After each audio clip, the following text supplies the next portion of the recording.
Hello दोस्तों, आज के इस वीडियो में हम बात करेंगे कक्षा 10 विज्ञान के अध्याय 1 रासायनिक अभिक्रिया और समीकरण के बारे में। चलिए शुरू करते हैं। भाग 1 हमारा यहाँ पर है, रासायनिक अभिक्रियाएं क्या हैं। तो इसकी परिभाषा की बात करें तो जब एक या अधिक पदार्थ आपस में अभिक्रिया करते हैं और नया पदार्थ बनाते हैं तो उसे रासायनिक अभिक्रिया केमिकल रिएक्शन कहते हैं। भाग 2 में हम बात करें दैनिक जीवन में उदाहरण, तो दूध का फटना एक नए पदार्थ का बनना है। लोहे पर जंग लगना, इसमें रंग में परिवर्तन आ जाता है। अंगूर का शराब में बदलना, इसमें गैस का उत्पन्न होता है। खाना पकाना, जिसमें ऊष्मा उत्पन्न होती है या अवशोषित कर ली जाती है। सांस लेने में गैसों का आदान प्रदान होता है। तो ये कुछ उदाहरण हैं। अब हम चलते हैं इसी क्रम में आगे भाग 3 पर कि रासायनिक अभिक्रिया को पहचानने के संकेत क्या क्या होते हैं। तो रंग परिवर्तन, जैसे नीले से हरे रंग में बदलना। गैस निकलना, जो मालूम पड़ता है बुलबुलों से, जब बुलबुले बनने लगते हैं। अवक्षेप बनना, अवक्षेप बनने का मतलब होता है कि घुलनशील ठोस बन जाते हैं, यानी कि जो पेंदे में बैठ जाते हैं और वो घुलते नहीं हैं। ऊष्मा उत्पन्न या अवशोषण, यानी कि जिस पात्र में अभिक्रिया होती है वहाँ ये तो गर्माहट महसूस होती है, ये वो पात्र ठंडा महसूस होने लगता है। गंध परिवर्तन, यानी कि जब रासायनिक अभिक्रिया होती है तो तेज गंध आने लगती है, जैसे कि अंडा सड़ गया हो, उस तरह से। रासायनिक अभिक्रिया की अगर हम सामान्य भाषा में बात करें तो यहाँ पर मैग्नीशियम और ऑक्सीजन मिलकर के मैग्नीशियम ऑक्साइड बनाते हैं। मैग्नीशियम और ऑक्सीजन मिलकर मैग्नीशियम ऑक्साइड बनाते हैं। इसको रासायनिक सूत्रों में लिखे तो मैग्नीशियम को हम Mg से लिखते हैं, ऑक्सीजन को O2 से, और मैग्नीशियम ऑक्साइड का सूत्र होता है MgO। यहाँ पर हम बात करें Mg की और O2 की, तो मैग्नीशियम और ऑक्सीजन जो है अभिकारक है, रिएक्टेंट से जो अभिक्रिया में भाग लेते हैं, और इस अभिक्रिया में बनने वाला प्रोडक्ट उत्पाद है हमारा MgO, यानी कि मैग्नीशियम ऑक्साइड। आगे चलते हैं अगले भाग पर। तो रासायनिक समीकरण को संतुलित करना हमारे पाठ्यक्रम में है। इसकी आवश्यकता क्या है? यहाँ पर हमें परमाणुओं की संख्या अभिकारकों और उत्पादों में समान होनी चाहिए, अर्थात एरो के निशान से पहले दोनों बराबर होने चाहिए, बाद में भी, है ना। और यह जो संतुलित समीकरण है द्रव्यमान संरक्षण के नियम को दर्शाता है कि क्रियाकारक और क्रियाफल में दोनों में जो है परमाणुओं की संख्या समान होनी चाहिए। अब एग्जाम्पल लेते हैं हम। यहाँ पर Fe और H2O को रिएक्ट कराया गया तो यहाँ पर Fe3O4 प्लस H2 बना, जो कि असंतुलित है, क्योंकि देखो अभिकारक के अंदर यहाँ पर Fe 1 है और उत्पाद में Fe 3 दिखाया गया है। तो इस तरह से जो असंतुलित है, ऑक्सीजन भी यहाँ पर असंतुलित है। इसको संतुलित करने के लिए नीचे समीकरण दिया है। अब यहाँ देखें Fe दोनों में 3 है, अभिकारक में भी 3 है और उत्पाद में भी 3 है। H यहाँ भी 4 दूना 8 और इधर भी 4 दूना 8 है। ऑक्सीजन भी इधर 4 और इधर भी 4 है। तो ये संतुलित समीकरण होती है। अगले वीडियो में हम बात करेंगे अलग से कि किस तरह से इन समीकरणों को संतुलित किया जाता है। इसके एक एक चरण को हम विस्तार से समझेंगे। आगे बढ़ते हैं। भौतिक अवस्थाओं का संकेत कि रासायनिक अभिक्रियाओं में समीकरणों में किस तरह से संकेत लिखा जाता है। S का मतलब होता है कि वो ठोस अवस्था में है, सॉलिड है। L का मतलब द्रव है। G दिखाता है गैसीय अवस्था को। और AQ जिसको हम कहते हैं एक्वारियस, यानी कि जल में घुलनशील, मतलब जो पदार्थ है वो जल में घुलनशील अवस्था में मिलता है। ये AQ जो है वो कई बार एग्जाम में पूछा जा चुका है, इस पर विशेष ध्यान देना है। उदाहरण में हम देखें तो Fe H2O, Fe3O4 और H2, ये अभिक्रिया हमने ऊपर देखी थी रासायनिक अभिक्रिया में। यहाँ पर हमने इसको और व्यवस्थित किया, जिसमें हमने पदार्थ की अवस्था भी लिख दी। यहाँ पर Fe जो है वो ठोस अवस्था में है और H2O गैस अवस्था में, यानी कि भाप से अभिक्रिया कराई गई। तो जो Fe3O4 बना वो ठोस अवस्था में प्राप्त हो और इस अभिक्रिया में हाइड्रोजन गैस मुक्त हुई है। तो ये अवस्थाओं को बताने के लिए काम में लिए जाने वाले संकेत हैं। अब बात करते हैं भाग 7 में रासायनिक अभिक्रियाओं के प्रकार की। तो सबसे पहला प्रकार आता हमारा संयोग अभिक्रिया, यानी संयोजन अभिक्रिया, कॉम्बिनेशन रिएक्शन जिसको कहते हैं।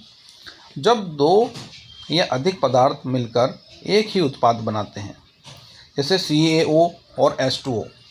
कैल्शियम ऑक्साइड और वाटर मिलकर के, कैल्शियम ऑक्साइड और पानी मिलकर के CaOH2 यानी कि कैल्शियम हाइड्रोक्साइड बनाते हैं। इस अभिक्रिया में दो पदार्थ मिलकर एक उत्पाद बनाते हैं, इसलिए यह संयोजन अभिक्रिया कहलाती है। और चूंकि इसमें ऊष्मा भी मुक्त होती है, इसलिए इसे ऊष्माक्षेपी अभिक्रिया भी कहा जाता है। तो ये जो अभिक्रिया है ऊष्माक्षेपी अभिक्रिया का भी उदाहरण कह सकते हैं।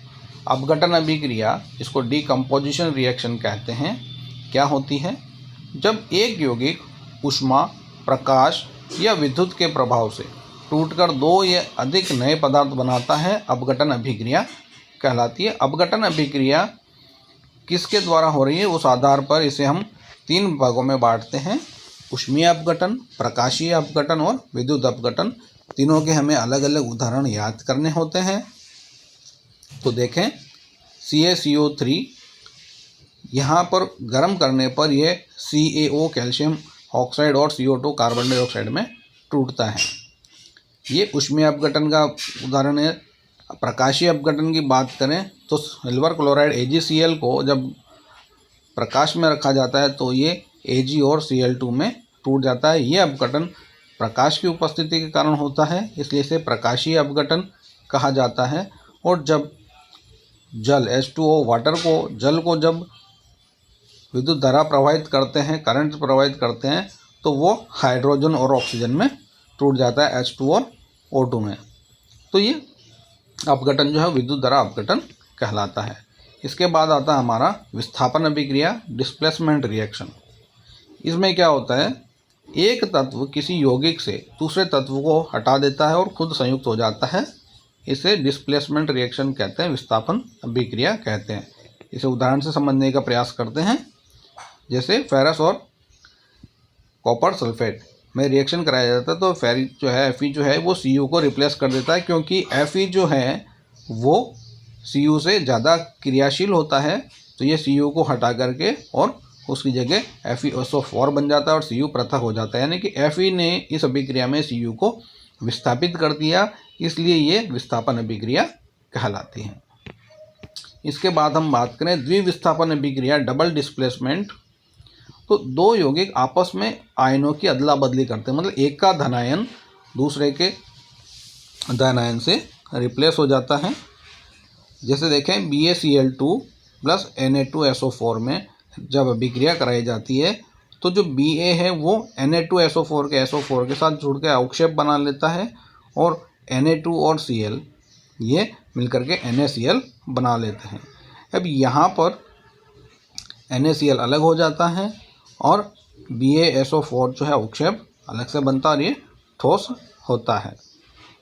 अब इस ठोस का कलर कैसा होता है, जब भी परीक्षा में पूछ लिया जाता है कई बार, और अब MCQ में पूछने के चांस ज़्यादा बनते हैं। तो ये सफ़ेद रंग का एक ठोस पदार्थ होता है।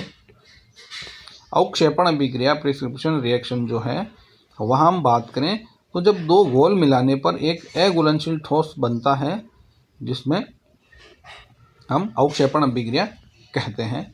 ये इतने इम्पोर्टेंट नहीं है। Na2SO4 प्लस BaCl2 को हम रिएक्ट कराते हैं तो BaSO4 का जो है यहाँ पर अवक्षेप बन जाता है। रेडॉक्स अभिक्रिया जो इस लेसन की सबसे इम्पोर्टेंट रिएक्शन है, रेडॉक्स अभिक्रिया ऑक्सीडेशन एंड रिडक्शन को मिलाकर के हम रेडॉक्स कहते हैं। इसमें ऑक्सीकरण और अपचयन दोनों एक साथ होते हैं। जब किसी पदार्थ में ऑक्सीजन जुड़ती है या हाइड्रोजन हटती है तो उसे ऑक्सीकरण कहते हैं। मतलब किसी पदार्थ में ऑक्सीजन का जुड़ना या हाइड्रोजन का निकलना ऑक्सीकरण कहलाता है। और इसका विपरीत, जब किसी पदार्थ में ऑक्सीजन हटती है या हाइड्रोजन जुड़ती है तो उसे अपचयन यानी कि रिडक्शन कहते हैं। इसे एक अभिक्रिया के उदाहरण द्वारा समझते हैं। यहाँ पर हम देखें तो CuO प्लस H2 जब कॉपर ऑक्साइड को हाइड्रोजन से रिएक्ट कराते हैं तो यहाँ पर कॉपर अलग हो जाता है और H2O बन जाता है। यहाँ पे क्या होता है कि CuO में से ऑक्सीजन निकल जाती है, तो यहाँ पर इसका क्या हो जाता है, अपचयन हुआ, क्योंकि इसमें से ऑक्सीजन अलग हुआ और हाइड्रोजन के साथ ऑक्सीजन जुड़ जाती है, इसलिए H2 का क्या हो जाता है, यहाँ पर ऑक्सीकरण हो जाता है। अब यहाँ पर अपचयन और ऑक्सीकरण एक ही अभिक्रिया में होने के कारण इसे रेडॉक्स अभिक्रिया कहा जाता है। अब बात करते हैं जीवन में रासायनिक अभिक्रियाओं की। तो सबसे इम्पोर्टेंट है हमारा संक्षारण, कोरिजन जिसको हम कहते हैं। जब धातु हवा व नमी के संपर्क में आती है तो उस पर ऑक्साइड की परत चढ़ जाती है।